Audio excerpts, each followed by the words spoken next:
Nobody 2 2025 නිකුත් වෙන්නේ Nobody පළමු චිත්‍රපටය ලබාගත් සාර්ථකත්වයේ ප්‍රතිඵලයක් විදිහට මේ සිනමාපටය IMBD දර්ශකයේ අගය 6.4ක් සහ කුණුතක්කාලි දර්ශකයේ අගය 78ක් දක්වා ලබා ගන්නට සමත් වී තිබෙනවා.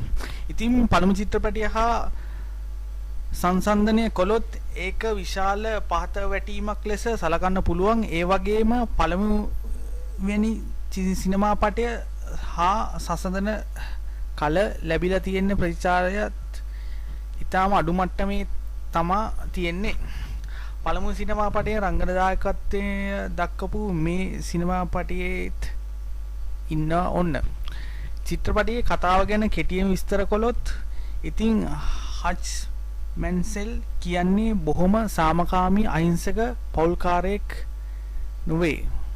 මේ මිනිස්සයා බොහොම පාඩුවේ ඉන්න කෙනෙක්. ඉතින් මේ මිනිස්සයා පාඩුවේ ඉන්නට මොකෝ පළවෙනි චිත්‍රපටියේ දැක්කානේ අහක යන මරාල ආවනේ.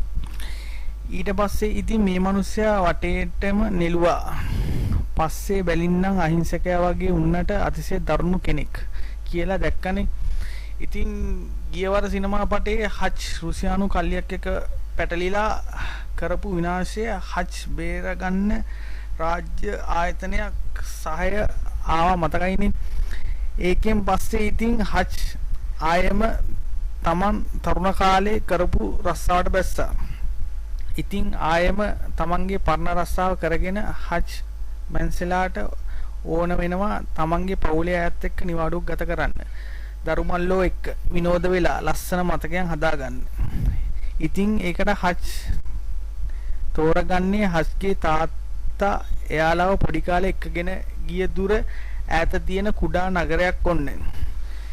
එහෙට ගියාට පස්සේ හච් ලස්සනට පවුලේ අයත් එක්ක නිවාඩුව ගත කරන්නේ කොහොමද කියන එක ඔයාලම බලලා දැනගන්න.